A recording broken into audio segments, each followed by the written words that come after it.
एक बार 10 ऋषि पहुंच गए द्वारका में। विश्वामित्रो सितः कण्वो दुर्वासा भृगुरंगीरा कश्यपो वामदेवोत्री वसिष्ठो नारदा दया। विश्वामित्र हैं, कण्व हैं, नारद जी हैं, वामदेव हैं, ऐसे 10 ऋषि पहुंच गए दुर्वासा जी से। भगवान ने जोरदार स्वागत कियो और पिंडारक क्षेत्र में स्थान दियो कि हे संत महात्माओं, आप यहीं बैठ करके भजन कियो करें। सब वहाँ भजन करने लगे। एक दिन भगवान का पुत्र था शाम, जामवती का बेटा। उसने कहा ये बाबा बस आते हैं, भजन का तो बस ऐसे नाटक करते हैं, बस मालपुआ सटकाते रहते हैं, इनको कुछ आता जाता तो है नहीं। तो परीक्षा लेने की दृष्टि से शाम गया।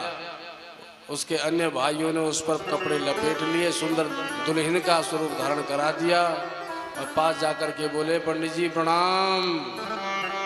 हे महात्माओं, आप सब कुछ जानने में समर्थ हो तो ये बताओ हमारे भाभी का बेटा होगा कि बेटी?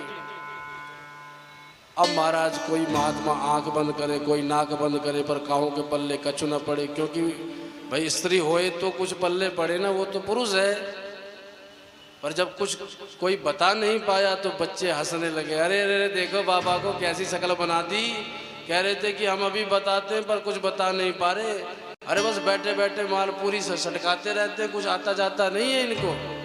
दुर्वासा जी समझ गए कि हमारा उपास उड़ा रहे हैं। बोले अच्छा तुम हमारा उपास उड़ा रहे हो, चलो हम बताते हैं इसका बेटा होगा कि बेटी। हाँ महाराज आप ही बताओ। बोले इसके पेट से न बेटा न बेटी, इसके पेट से एक मूसल होगा लोहे का जो सारे यदुकुल का संहार कर देगा। श्राप मिला महाराज तो घबरा गए। तुरंत दूर जाकर के कपड़े हटाए तो देखा सच में मूसल पड़ा था। अरे ये मूसल कहाँ से चला आया, या को मतलब श्राप सच्चा होगा। महाराज तुरंत जाकर के वसुदेव जी को सूचना दी। वसुदेव जी ने कहा कृष्ण को पता चला तो तुम्हें जीता नहीं छोड़ेंगे, इसलिए इसको पीस करके समुद्र में डाल दो। समुद्र में डाल दिया गया चूरा बना करके, और कालांतर में वही चूर का एरका नाम की विशाल घास बन करके पैदा हो गया, जो जिसके पत्ते तलवार के समान तीखे थे। एक टुकड़ा बच गया, वो पीसा नहीं गया तो उसको समुद्र में फेंक दिया, जो एक मछली ने निगल लिया। और एक व्याध ने जाल फैलाया, मछली को काटा, उसके पेट से मूसल निकला, उसी का बाण बना दिया। अब तक के उसी से बाण चला करके शिकार करता है।